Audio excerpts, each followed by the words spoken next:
Oi, gente, tudo bem com vocês? Hoje nós vamos continuar o nosso estudo do Código de Processo Penal, dos artigos 185 a 225.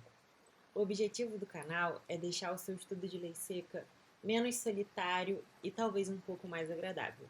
Vamos lá? Capítulo 3. O interrogatório do acusado. Artigo 185.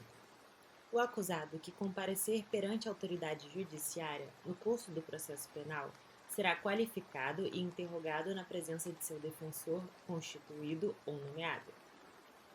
Parágrafo 1º.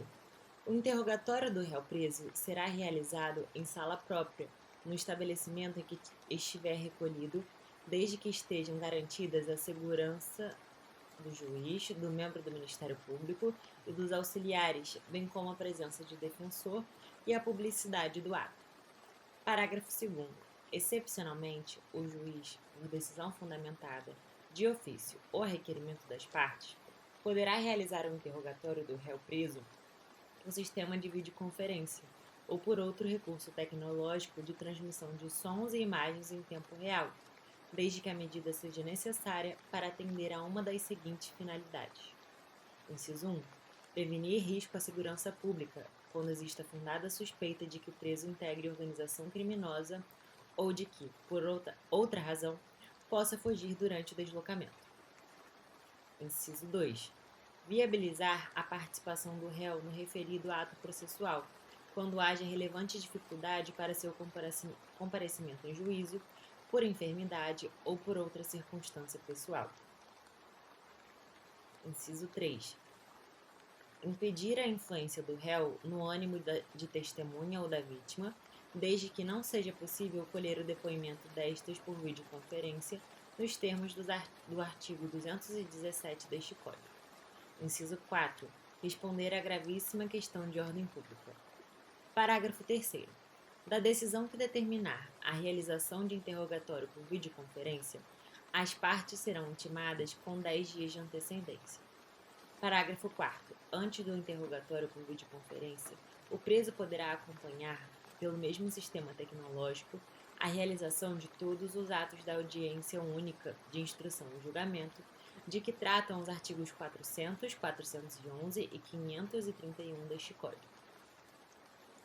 Parágrafo 5º.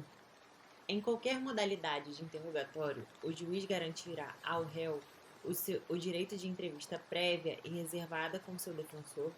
Se realizado por videoconferência, fica também garantido o acesso a canais telefônicos reservados para a comunicação entre o defensor, que esteja no presídio, e o advogado presente na sala de audiência do fórum e entre este e o preso. Parágrafo 6º.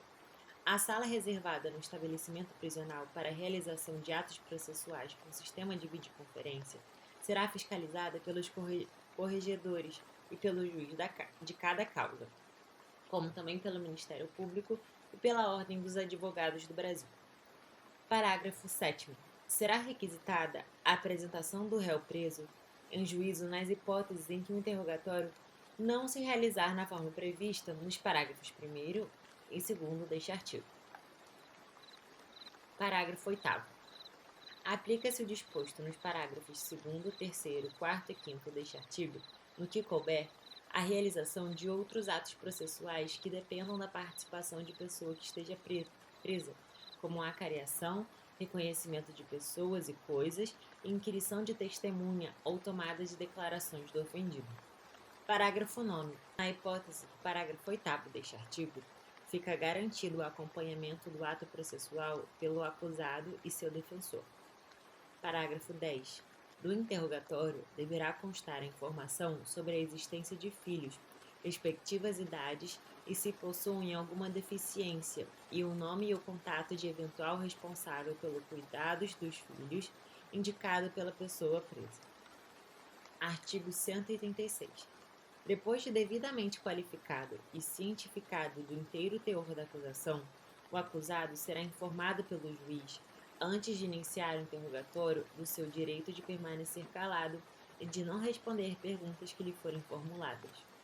Parágrafo único. O silêncio, que não importará em confissão, não poderá ser interpretado em prejuízo da defesa. Artigo 187. O interrogatório será constituído de duas partes, sobre a pessoa do acusado e sobre os fatos. Parágrafo 1º. Na primeira parte, o interrogando será perguntado sobre a residência, meios de vida ou profissão, oportunidades sociais, lugar onde exerce a sua atividade, vida pregressa, notadamente se foi preso ou processado alguma vez e, em caso afirmativo, qual o juízo do processo, se houve suspensão condicional ou condenação, qual a pena imposta, se a cumpriu e outros dados familiares e sociais. Parágrafo 2º. Na segunda parte, será perguntado sobre: inciso 1. Se é verdadeira a acusação que lhe é feita. Inciso 2. Não sendo verdadeira a acusação, se tem algum motivo particular a atribuí-la, se conhece a pessoa ou pessoas a quem deva ser imputada a prática do crime e quais sejam, e se com elas esteve antes da prática da infração ou depois dela. Inciso 3. Onde estava ao tempo em que foi cometida a infração e se teve notícia desta. Inciso 4. As provas já apuradas. Inciso 5. Se conhece as vítimas e testemunhas já inquiridas ou por inquirir e desde quando e se tem o que alegar contra elas. Inciso 6. Se conhece o instrumento com que foi praticada a infração ou qualquer objeto que com esta se relacione e tenha sido apreendido. Inciso 7. Todos os demais fatos e pormenores que conduzam à elucidação dos antecedentes e circunstâncias da infração. Inciso 8. Se tem algo a mais a alegar em sua defesa. Artigo 188. Após proceder ao interrogatório, o juiz indagará das partes se restou algum fato para ser esclarecido, formulando as perguntas correspondentes se o entender pertinente e relevante. Artigo 189. Se o interrogando negar a acusação, no todo ou em parte, poderá prestar esclarecimentos e indicar provas. Artigo 190. Se confessar a autoria, será perguntado sobre os motivos e circunstâncias do fato e se outras pessoas concorreram para a infração e quais sejam. Artigo 191. Havendo mais de um acusado, serão interrogados separadamente. Artigo 192.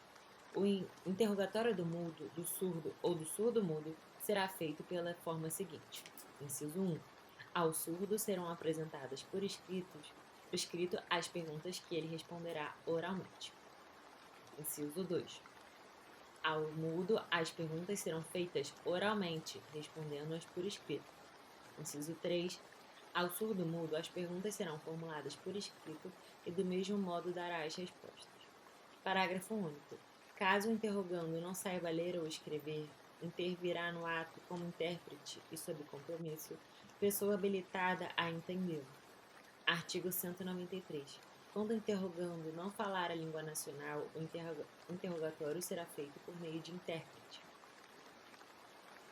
Artigo 195. Se o interrogado não souber escrever, não puder ou não quiser assinar, tal fato será consignado no termo. Artigo 196. A todo tempo, o juiz poderá proceder a novo interrogatório de ofício ou a pedido fundamentado de qualquer das partes. Capítulo 4 da Confissão. Artigo 197.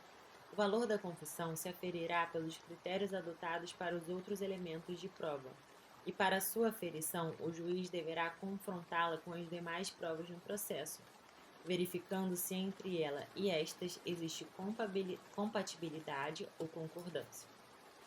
Artigo 198. O silêncio do acusado não importará a confissão, mas poderá constituir elemento para a convicção do convencimento do juiz. Artigo 199. A confissão, quando feita fora do interrogatório, será tomada por termos nos autos, observado o disposto no artigo 195. Artigo 200. A confissão será divisível e retratável, sem prejuízo do livre convencimento do juiz, fundado no exame das provas em conjunto. Capítulo 5. Do ofendido.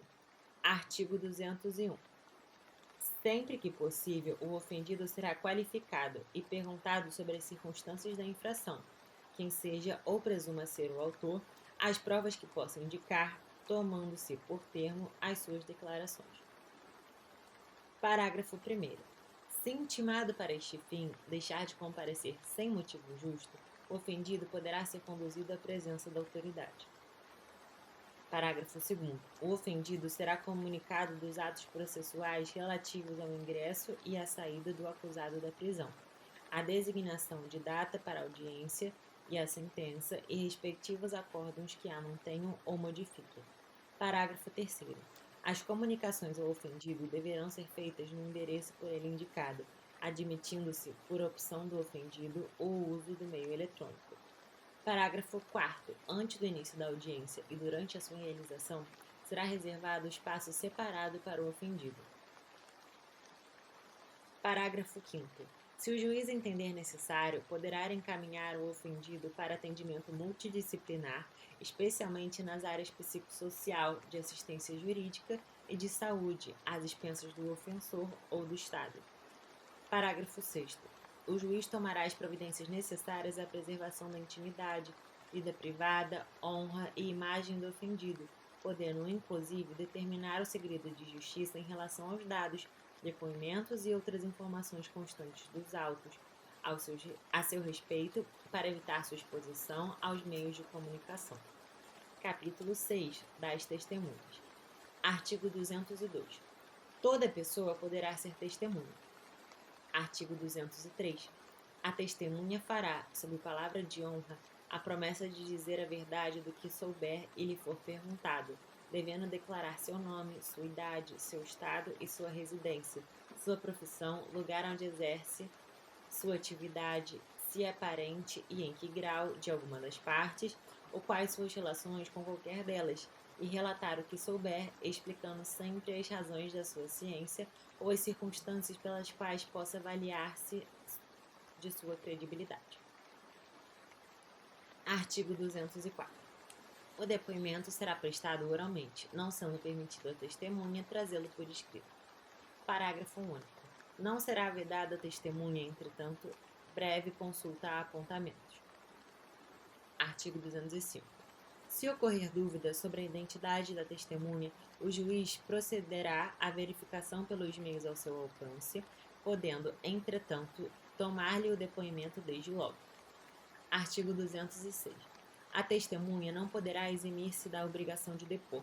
Poderão, entretanto, recusar-se a fazê-lo o ascendente ou descendente, o afim em linha reta, o cônjuge, ainda que desquitado, o irmão e o pai, a mãe ou o filho adotivo do acusado, salvo quando não for possível por outro modo, obter-se ou integrar-se à prova do fato e de suas circunstâncias.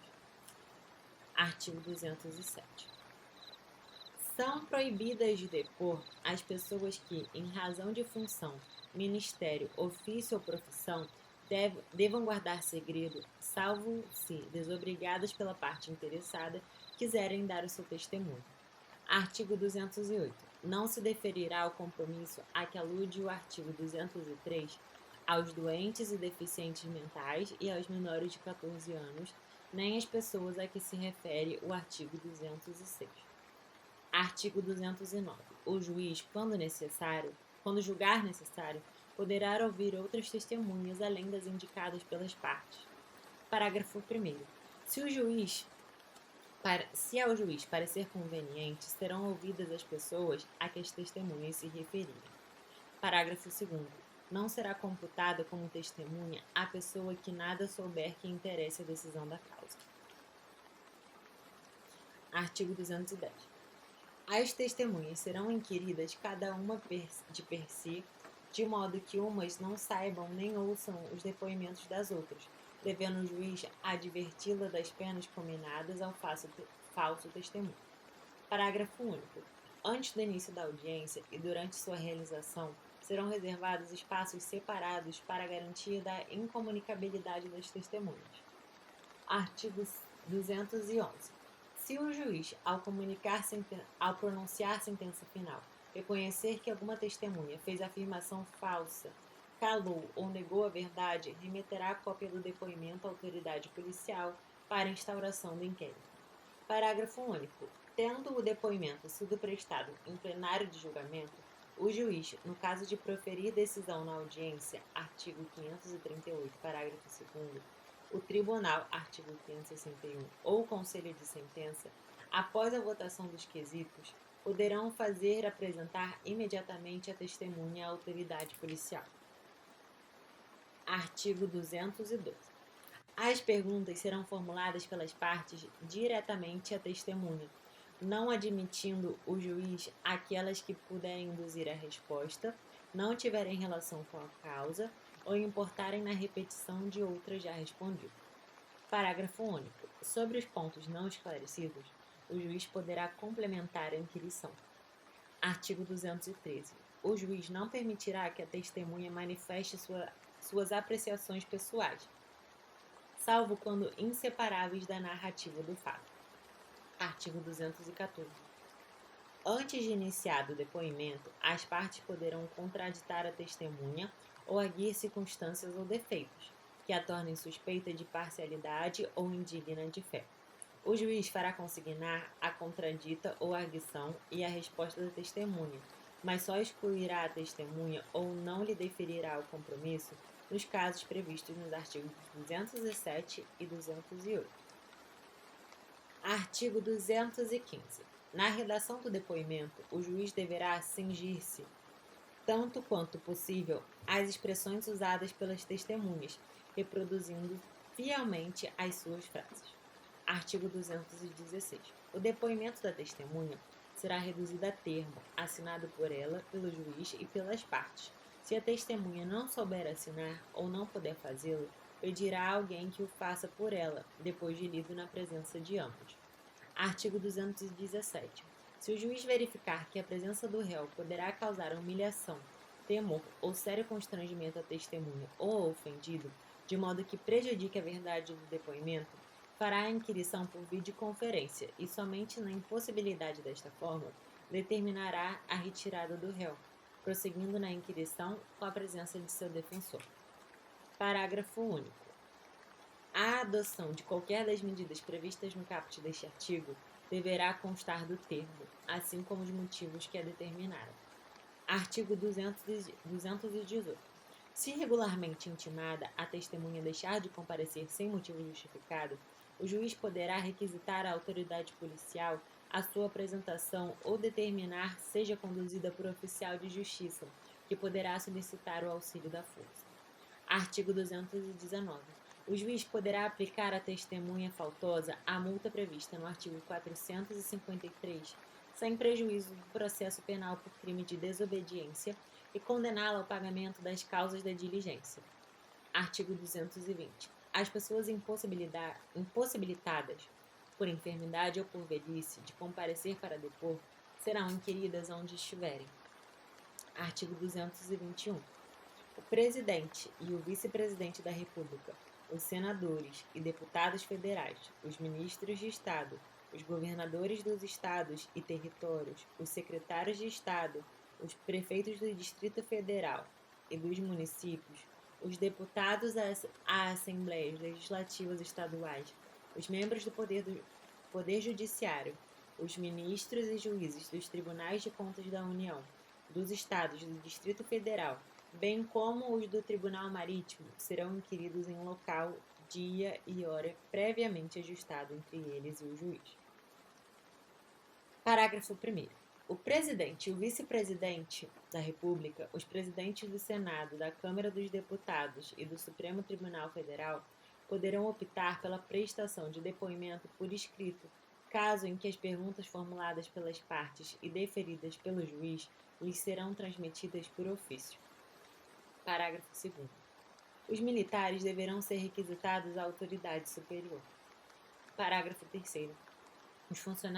Aos funcionários públicos aplicar-se-á o disposto no artigo 218, devendo, porém, a expedição do mandado ser imediatamente comunicada ao chefe da repartição em que servirem, com a indicação do dia e da hora marcados. Artigo 222. A testemunha que morar fora da jurisdição do juiz será inquirida pelo juiz do lugar de sua residência, expedindo-se para este fim carta precatória com prazo razoável intimadas as partes. Parágrafo 1º. A expedição da carta precatória não suspenderá a instrução criminal. Parágrafo 2º. Findo o prazo marcado, poderá realizar-se o julgamento, mas, a todo tempo, a precatória, uma vez devolvida, será junta aos autos. Parágrafo 3º. Na hipótese prevista no caput deste artigo, a oitiva de testemunha poderá ser realizada por meio de videoconferência ou por outro recurso tecnológico de transmissão de sons e imagens em tempo real, permitida a presença do defensor e podendo ser realizada, inclusive, durante a realização da audiência de instrução e julgamento. Artigo 222-A. As cartas rogatórias só poderão ser expedidas se demonstrada previamente a sua imprescindibilidade, arcando a parte requerente com os custos de envio. Parágrafo único. Aplica-se às cartas rogatórias o disposto nos parágrafos 1º e 2º do artigo 222 deste Código. Artigo 223. Quando a testemunha não conhecer a língua nacional, será nomeado intérprete para traduzir as perguntas e respostas. Parágrafo único. Tratando-se de mudo, surdo ou surdo-mudo, proceder-se-á na conformidade do artigo 192. Artigo 224.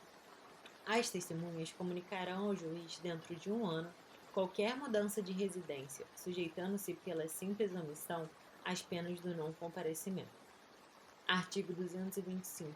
Se qualquer testemunha houver de ausentar-se, ou por enfermidade ou por velhice, inspirar receio de que ao tempo da instrução criminal já não exista, o juiz poderá, de ofício ou a requerimento de qualquer das partes, tomar-lhe antecipadamente o depoimento. Então é isso, gente. Muito obrigada por você ter chegado até aqui. Deixe o seu like, o seu comentário. Até a próxima e desejo ótimos estudos.